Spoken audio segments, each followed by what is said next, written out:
far be it for me to comment on someone else's clothes, but wow, that's a suit and a half I right there. always dress up for you, Jonathan. You do? Cristiano, what do you think of this suit? Unbelievable. You know In a good way or a bad way? A good way, of course. Thank you. Let's talk about Doctor Who. Do you miss playing the Doctor? Well, it was a lovely time. Yeah. And a time that I think on very fondly. But, you know, you have your time, you move on. But it'll always be with me. How many years in total was that in your life? About 4 and a bit. And you went back recently, you did an audio recording with Catherine, didn't you? So I guess you can still dip in and out. Yeah, it never goes away. Yeah. No, the first line of the obituary, I suspect, has been written. Yeah. Yeah, but that's fine. I'm very proud of it, yeah. Everyone's favourite Doctor, that's what it will say. For sure. I think it will. I love Matt Smith, I love Peter Capaldi, I love some of the older guys, but I don't think I was ever... When David regenerates, when we said goodbye to David's Doctor, who cried in this room? How many of you cried? Not that many. OK, well, I cried enough for all of you. You can tickle that up in the edit, right? Yeah, well, I don't know if you do get tired of this, but you are such a knockout.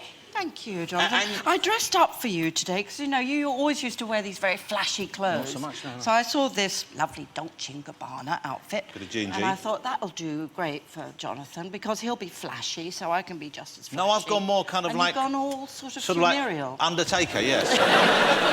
It's great to say, hey, I'm going to try so much... Srashtuite. Ah, dos vidania, Yes. I guess. So I Something think like I that. said hello to you, didn't I? Yes, probably. I don't know. But you speak a bit of Russian now because you've been going back to meet the family that you've discovered out there. Yes, but I don't speak Russian, which is sad, because considering my dad was Russian, but, you know, I didn't learn it at home. And you play a spy, which I love the whole idea of, you know, the spies in that period, the Cold War going on. It's a fantastic and... Well, it was the 60s, you know, and, you know, our spy story, it's Mossad. It's not about the communists particularly. It's about tracking down a Nazi criminal. So it's not Tinker Tailor Soldier Spy type, No. you know. It's not as it's not as thinky as that. It's more there's action in it as well. Thinky. Yeah. That's a good word. Is that a sort of intellectual word? I say thinky film. I divide them into thinky, fighty, and booby. And foodie. There are some foodie love a movies. foodie film. We like a foodie movie. But you get to see some action in this as well, and you do a little bit of tussling as well, which is great. It's great to see I you. do. It's a geriatric fight, what I call the geriatric fight. Yeah. When once you're down, it's really hard to get up. So if you want to injure him, you just make him fall over. Yeah. Where do you live now, Piers? My wife and I went and bought a lovely house in Kauai there. In Hawaii, that is. Hawaii, yeah. Wow. I mean, we wanted to get away, and Keely had been there, I'd been there, and we found this little house. But it sits on 5 acres, right on the water's edge. And, yeah, it's home. Keely Gardens. I like to paint. I have a yurt in the woods. You have your own yurt? I have a yurt, yeah. What do you need a yurt for? Well, because the house is so small, really. Is it a small house? Yeah, it is. A little 3-bedroom cottage. So you head out to the yurt? I go down to my yurt. Is this yurt for your use only, or are others allowed in the yurt? Other people are allowed in. It's my studio. Bond, of course, is one of those roles which... It's a global phenomenon. No, I'm recognised, yeah, it is. I mean, he's with me for life. You know? And it was great. It was a magical time in my life, and it gave me access to a whole other world as an actor. Employment. Well, if you think back on those films, what are the most memorable scenes you remember filming? Which were the ones you enjoyed the most or have just stuck with you? I think going down the Thames in the bullet boat was pretty impressive. I don't know if you ever saw that one, but... And were you doing your own stunts? You were in that boat? I was in that boat, yes. I mean, I spent about 2 weeks driving this boat on a small lake, but it's a lot different than when you're going down the Thames and you get in the boat on a Monday morning and you say goodbye to the wife and kids, and, you know, there's an oxygen tank here and an oxygen tank there, and you're strapped in, double. And, you know, they said if you flip, you've got... You know, if you flip, well, you're going to go to the hospital. Yeah. Because you're going to have your stomach pumped. So, I mean, that was memorable. You must work out. You keep yourself in shape, obviously. Yeah, I do. I like to... When I'm at home, I like to swim. One of my treats to myself is a little pool at home. Wow, lovely. And I do a little bit of weights. Do you... I hear... someone told me you walk around naked at home all the time. Is this correct? Who told you that? Your postman. It's a postwoman. So it was a man. No. So this is what I heard. This is a rumour going around about you. This is some vegan nonsense. OK, we should point out, Sir Ben can use that accent. I can. Because of your legacy. I will. No, but I'll do other accents too. That's not a legacy, is it? I'll do others. You can do right? as much as you want. But if you do one from another country, often people think that that's being... Oh, that's Yorkshire. Yeah. You're London-based now? No, I live in Oxfordshire. Oh, good Lord. There's no way you're from Oxfordshire. Yes, they are. Because people from Oxfordshire don't whoop their own town, right? They know how to live. Do wow, yeah. It's a crazy place. Crazy place Wow. where I lived, yeah. What's a big night out in Oxfordshire? I know. Oh, last night was amazing because we had a power outage, which is very unusual. Say no more. That sounds incredible. It was amazing. Already, eh? Amazing. That was a high spot of the evening. And I decided, because I lit the candles, lit the fire, and sipping a whiskey, and Darren, my gardener, who's probably watching, came around for a whiskey, and he really looked quite ashen. I said, Darren, what is it? What is it? And he'd spent 2 weeks with his seedlings in the greenhouse. Is this a sexual euphemism? No, let me finish. It gets better and it gets heroic. He all these wonderful little seedlings, in a power outage, the electric fan heater goes off in the greenhouse, they die. In this That's weather? weeks and weeks of work, they die. So I dragged myself away from my whiskey, my fire and my candles, and with Darren at midnight, lugging this great big gas heater to put it into his greenhouse and lighting it, but we saved the seedling. Save some seedlings. Save the seedlings. I go in makeup tonight. Yeah. This lovely lady came in who I'd never met before and went, "Hello, I'm from the BBC." I went, "Oh, hello, nice to meet you." And she said, "I've been sent to say that anything about the Doctor Who 50th anniversary must not be mentioned on television." That's how scared they are. I don't know anything. I've got nothing to tell you. So they haven't They're asked you- sending out spies to shut me up from David, telling you things I don't know. They haven't said to you, are you free? Do you have a gap in your work diary at any stage this year, for example? I have not had a conversation like that with anyone. Has anyone had a conversation on your behalf about your diary? No. Is there someone who keeps your diary who, for the sake of honesty in interviews such as this, would not yet have spoken to you about chunks of time you might have put by to visit Wales this year?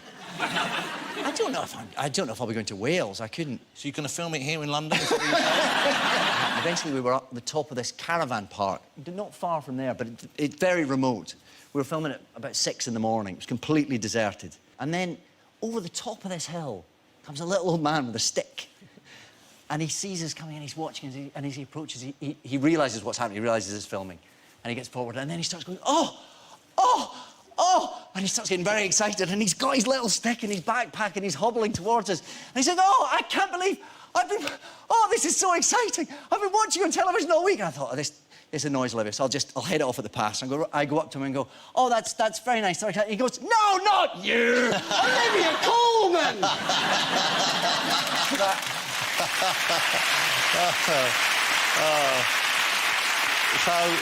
So it just keeps you, keeps you in your place. Yeah, but and it's nice that she got some attention as well. Yeah, she's, and she deserves it. I don't know if this is the right thing to do or say, but I know it's going to come out eventually. No, He's going to be a father again. Wonderful. Congratulations. Thank you very much. And I'm sorry to spring it on you. Yeah, How exciting. What a great year. it's lovely. It's very lovely.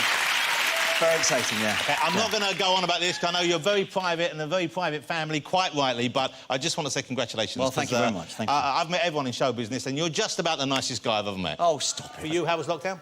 I had a nightmare, Jonathan. My poor wife broke her leg right at the beginning of lockdown. Oh, wow. On the Sunday before the schools shut down. Oh. She was, bless her, she was very COVID-phobic. She didn't want to be around people, so we went out on our, hours exercise, which the government, advised us to do, and we went to this sort of remote wood behind my daughter's school. Anyway, to cut a long story short, she had a freak accident. She slipped down a grass bank. It's like one of those horrific football injuries where her foot got caught and she toppled over and it went like that. So we were 3 hours in A&E, yeah. And But see, people don't know enough about the dangers of dogging. So Lou was bedbound. My son was taking his mock exams. I was homeschooling my daughter. So you had to do all the homeschooling? Honestly, I felt like I got hit by a train. I didn't know if I was coming or going. I was like Mr. Mum, like Michael Keaton. Yeah. But we somehow managed to get through, yeah. Who's hiding under here? I believe that is you, Daniel. That would be me. What were you doing there? That was for the second series of Code 404. I was getting a head cast. Wow. So in that show, I have a prosthetic on my neck, and they mixed it up for the second series. So I went to the behind-the-scenes guys who they do all that Lord of the Rings and all these big feature films, and they said, right, we're going to give you a head cast. Yeah. Have you had one before, Danny? I have. A couple of years ago. I said, it's a walk in the park. It's absolutely fine. And they said, we're going to take you through the safety precautions anyway, because it takes about 20 minutes. And they said, if you have a panic attack or you feel claustrophobic or anything like that, this is the signal. Oh, This really? is the hand movement. Okay. Like that. I said, fine, I don't need that. I've done it before. It's absolutely... It's easy, like that. So, I tell you, I got 15 minutes into it and I started having a panic attack. I just had this thought that came into my head, said, I'm never going to get out of this. So you can breathe out your nose, right? So you've got air passages that way.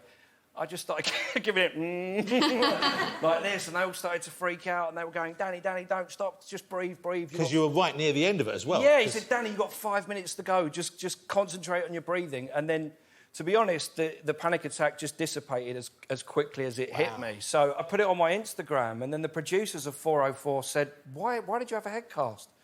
And I said, well, you told me to do it. They said, no, it's just a neck prosthetic, Danny. That's all. Thanks for telling me, guys. Yeah. Have you got any pets? Yeah. What have you got? Labrador and Yorkshire. Would you like a cockapoo? Not with those shoes, they'd be ruined. No, not with the shoes. Is it one of your shoes? Yes. I'm an 11. I'm a 9. I will send you to you. Will you send me a pair? Yeah. Because David would like a 11? pair. Yeah. Yeah. Right. And he's a 9, but I'm a send 9, yeah. 2 11s, because that way he's got something to grow into. Now, do your kids enjoy... Now they're getting older. You have Ty, who's 13, and then you have... who are now? It's Olive's 4, and Wilfred is 2? Yeah. Can they watch it? Yeah, I guess Ty can, but... Ty can the grew other up with ones it, can? but the younger two have just got into it. Yeah. And I did not force this upon them. You mentioned that we have Ty, who's 13. Yeah. There's Olive, who's 4. Yeah. Wilfred is 2, lovely names. You came on the show, and it was just before, I think, Wilfred Just before he born. was, yeah. And I think you have another change in your life right now. We've just had another one, yeah. We've just had another one. You've just had a baby. Yeah.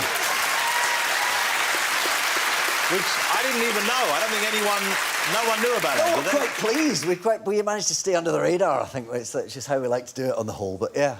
So you kept this completely quiet? Yeah. So apart from me and Cristiano now, Yeah. no one else knows? That's it. OK, so we'll keep it quiet, Yeah. OK? It's a little girl, yeah? It is. How lovely. Yes. And presumably, though, is this it for the family? I think probably. We'll see, you know. Wow, so you're not saying no? No. I'm just, you know, I don't want to get caught out, but no. Yeah, I see what you mean. If I another think... one comes along, it'd be bad if there was footage saying this is... We definitely want no more. Yeah, I think we're a very happy family, I think, yes. A lot of people are saying, you know what, I've heard rumours that they're going to get Piers Brosnan to reprise the role as a kind of an older Bond figure. Bond, as he has aged a little bit, still looking spectacular, I hasten to add. But have they spoken to you? Are you interested? Would you do it? Is it happening? When's it happening? When can I see it? Do you need someone to play Q? These are just some of the questions I have for you here. No one's spoken to me about it. I've heard all the rumours, and listen, they know where to find me, and let's see where the wind takes us. Yeah. But They know where to find us. Sorry.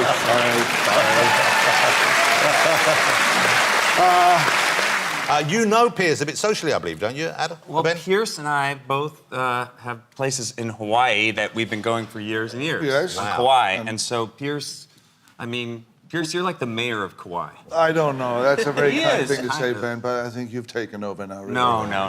Really, But neither of us are the mayor of Kauai. There's an actual mayor. Only one way to settle that. Who has the biggest yurt? Britt, I believe you have a link indirectly. You were named after someone from a Bond film, is that right? I was named after Britt Eklund.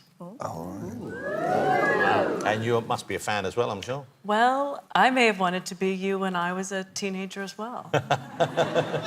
Really? Yes. Okay. And you were also maybe my first crush.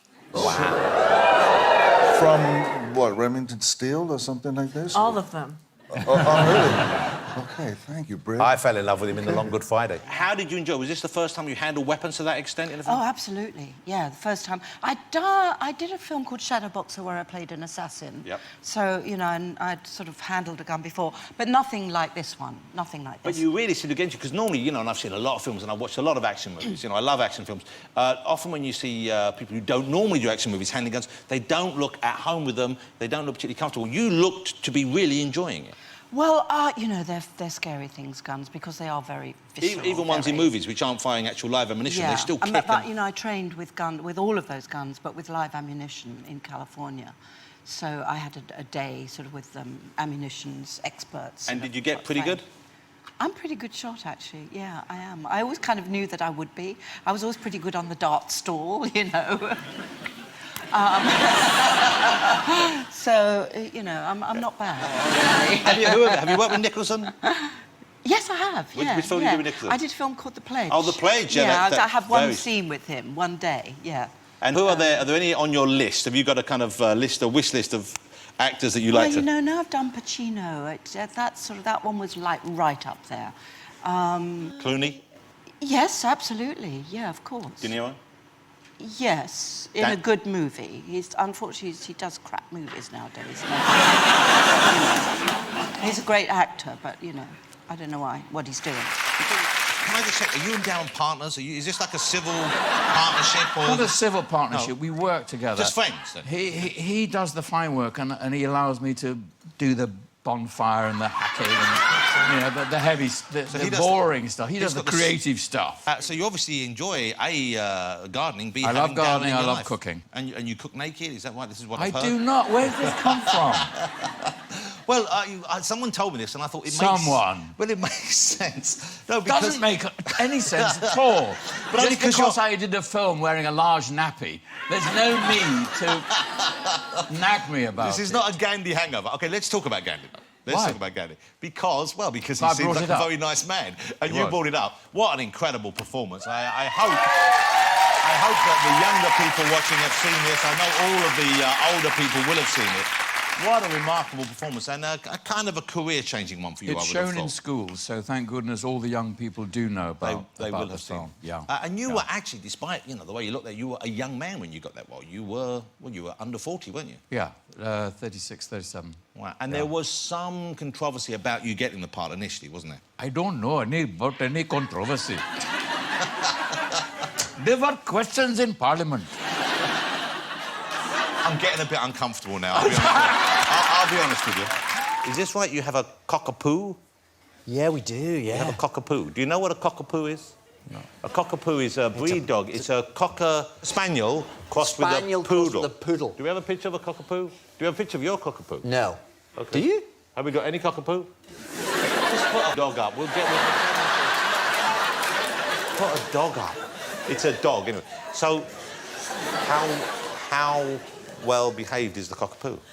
She's very lovely. She has a lovely temperament about her, but she gets very overexcited. Yeah. I mean, she's tiny. I think she might even be a toy cockapoo. Wow. I don't really know. It's quite a small little thing. She's about that big.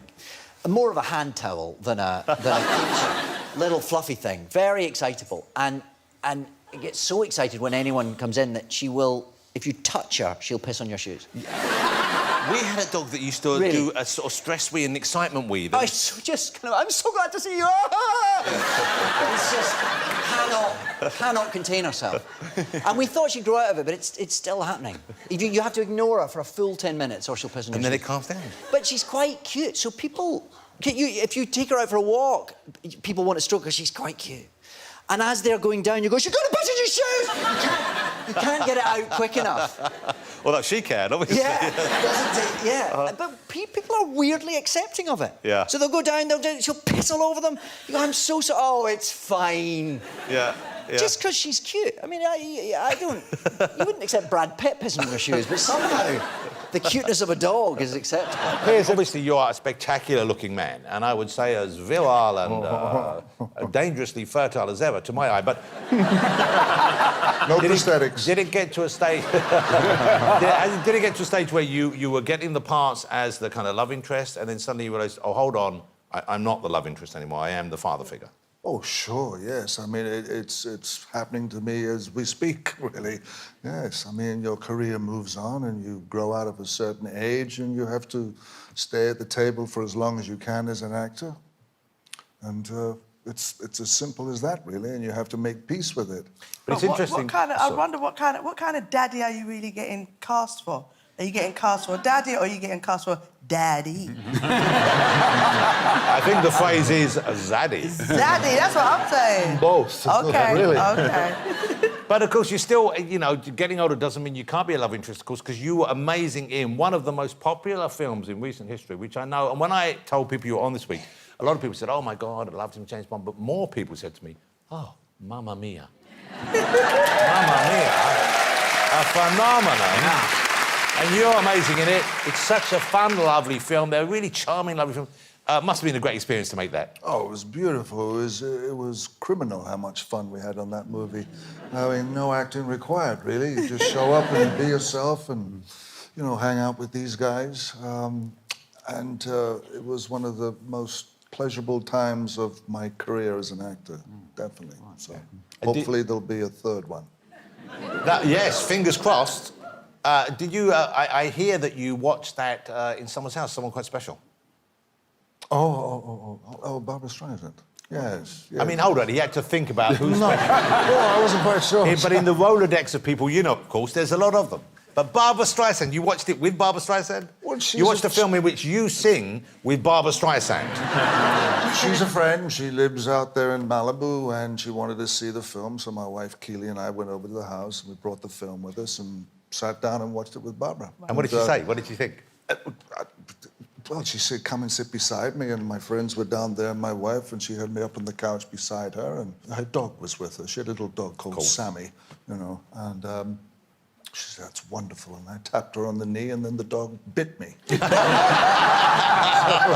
she said, "Oh, Sammy, are you all right?" The hardest thing about doing that sort of scene, shooting those guns, is not to pull a really silly face while you're shooting. So what do you want to do? Because it's all going like that, and you find yourself going... and you have to go, no, I want to relax my face. It's really difficult not So you just have to look businesslike. Yeah, you have to look businesslike. When you're choosing parts, do you look for those kind of roles like that to vary them with parts like The Debt, like Red, which are substantial in their own way, but more kind of popcorn movies? But, you know, to work with Pacino, I mean, really a big ambition of mine, so... You seem to be working pretty solidly. You seem to be... and I guess, you know, films come up, you want to do them, of course you're going to leap at the chance, but do you get much time off? Do you clear time to be off with your husband? Do you have kind of holiday time, or do you just work and then when there's a gap? Not exactly holiday time, because when I'm with him, usually he's working. I'm going off to America on Friday. He's filming with Jason Statham and Jennifer Lopez, who I beat out for Body of the Year, so that might be a bit awkward. You go, girl. You know... But actually, I've met her and she's really good. I didn't realise that you had, early in your career, you had performed in musicals as well, and that you sung on stage, and that you have composed as well for musicals. I didn't know about this side of you at all. Do you still do that? Do you still dabble in music? Do you still compose or sing? I think I use my musical ear to try and catch the rhythm of a character, but I don't often publicly sing anymore. And yet the musical you years ago, I believe it was called, is it Smashing Time or Smashing Day? Smashing Day. And this was in the late 60s? Yes. And Brian Epstein was involved in producing. Yes. And didn't the Beatles, they saw potential... They had a word with me after the show. They said, you know, you ought to meet our recording manager and have a go, give it a go. And I did. I met this terrifying man behind this massive desk and clouds of cigar smoke who said, I want to mould you. I'm going to mould you into a star, a rock star. And I ran out of the room, terrified, and became an actor instead. Do you ever regret that, though? No, I don't regret it. I have here a short extract from one of the most famous speeches from Shakespeare, from Richard III. Now is the winter, blah-de-blah-de-blah. Yes. And I have a modern version written by the kids, which is on the street. Is it all right if I stick my finger? No, I'm going to ask you to read that, and then I'm going to ask you to try and enter into this one with the same amount of gusto and see if you like the new rhythms. May I try this? Please do. Sir Ben Kingsley. Richard III. What happened? Now is the winter of our discontent made glorious summer by this son of York. And all the clouds that lowered upon our house in the deep bosom of the ocean, buried. Now are our brows bound up with victorious wreaths, our bruised arms hung up for monuments. That's what it is. Beautiful. Beautiful. Beautiful. If you haven't seen it, go and see that play. OK, now this is a modern version, same sentiment, slightly with new words. See if you can get your tongue around these new words. Same speech. New writers. Now, my father throws it on, thanks to our man, King Edward VIII. All them bad things that were going on with the York family have vanished and turned pung. Now we're just reaching our heads. I think I prefer that one. I don't think you gave that a chance. I did. You didn't give that a chance. I gave it my best shot. You didn't, because this is now all of my fam's bare troubles are done. Thanks to my man, them, King Edward IV, in it, all them bad things that were going to murk the York family have vanished and turned peng. You're at home with this. Now we dance the weeds of victory on our heads. See? It's equally valid. You ruined my speech. Oh. No, you did it beautifully. They were such fun, Take That. I mean, they were kind of just starting out, and I remember just mucking around with them in the sort of backstage, and we were like, who come up with the name Take That? And we were like, why aren't you called Gary in the Jockstraps? And things like that. But, yeah, it was just a great experience. And I believe, I don't want to put any pressure on you, but I believe that you still do break out the dance moves occasionally on sets when you're filming a show or a movie and it gets tense. You use the dance to break the mood, is that right? I kind of get to about 4:30 in the afternoon and it's a bit like the witching hour. Yeah. I mean, because a lot of the time if you're involved in sort of heavy dramas, you need to bring a bit of levity on the set. So, well, especially something like Des, I imagine, because that's so intense. It is intense, yeah. And cut! Come on!